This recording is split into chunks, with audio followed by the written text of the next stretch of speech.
Abrimos este último bloque ya con la presencia del economista Juan Luis Burr para analizar las principales noticias económicas de estos últimos días. Juan, ¿qué tal? ¿Cómo andás? Muy bien, Alejandro, gracias por la invitación. Gracias a vos por estar aquí. Y bueno, y el dólar con la suba de hoy está cerrando el mes de julio con un incremento superior al 9%, que lo que representa más de un tercio de la suba acumulada. Estoy hablando del dólar mayorista en todo el año, ¿no? Lo que va de este 2025. Juan, ¿cómo está impactando, ¿no?, esta suba del dólar mayorista en la inflación? ¿Cómo ha impactado en la inflación de este mes? Es una suba importante la del dólar y además está mejorando el tipo de cambio real, para decirlo de alguna forma, para Un reclamo de muchos sectores, para los ¿no? que vemos un poco más a largo plazo. No está teniendo un impacto importante en precios, o sea, el traspaso a precios es bajo. Por supuesto tenemos medidas 3 semanas, veremos si la cuarta semana se mueve algo, pero digamos, este no traspaso, digamos, también se dio en este segundo trimestre, porque en realidad los precios, digamos, el tipo de cambio subió ya antes, y ahora completa una suba importante. ¿Y cuáles serían los motivos? Hay varios motivos, obviamente el anclaje fiscal de alguna forma ayuda, la política, digamos, monetaria está jugando también a través de, digamos, agregados monetarios, pero sobre todo tasa de interés últimamente.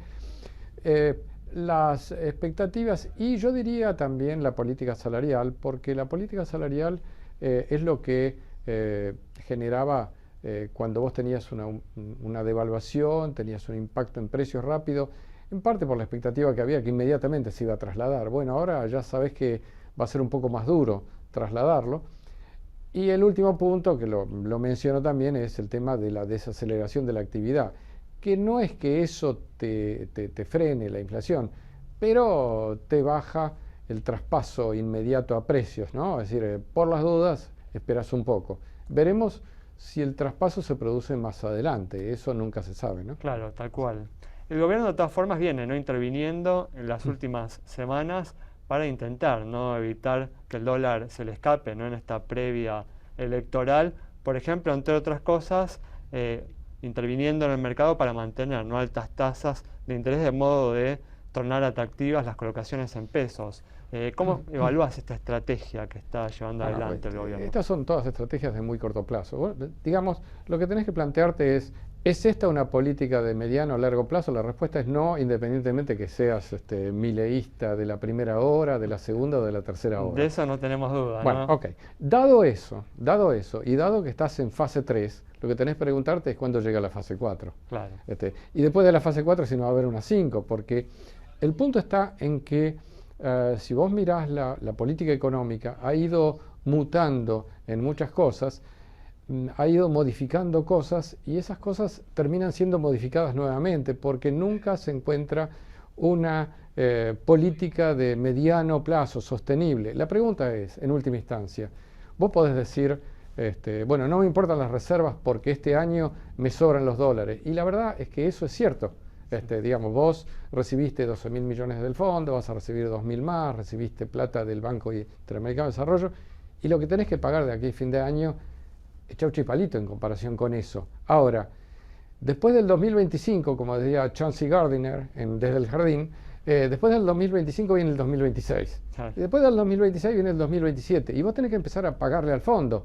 Y vos vas a usar esa plata que estás usando hoy para otra cosa, para el fondo. Por ejemplo, si tocas la banda superior vas a vender los dólares, total tengo los dólares del fondo. Pero toda esa mirada cortoplacista es una mirada como que el mundo se termina mañana. Y la verdad, lo que se termina mañana en todo caso son las elecciones del 2025. Hay otras cosas que no se terminan, que continúan. Vos me preguntás cómo lo miro como una política de corto plazo que por la forma que está evolucionando te están diciendo, el gobierno mismo te está diciendo esto va a cambiar.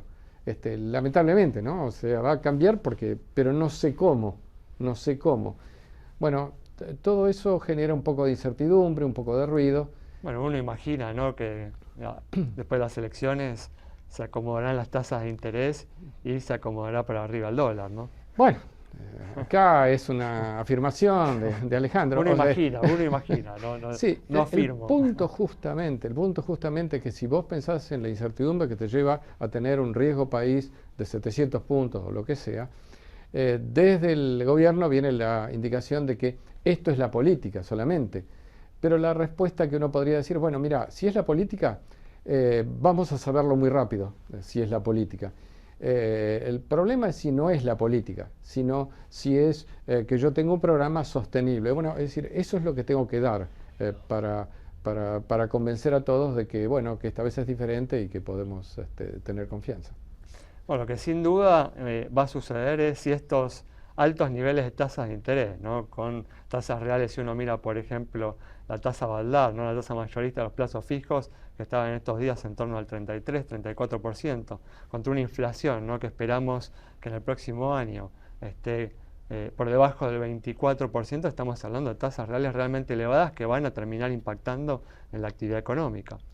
Es probable que sí, digamos, tenés un conjunto de cosas. Vos lo que tendrías que lograr es que la prima de riesgo de Argentina baje, que puedas con eso confiar en que, bueno, que la gente confíe con una tasa un poquito más baja, que eso te permita moverte un poco. No te olvides que la economía está crujiendo porque vos estás haciendo muchas reformas.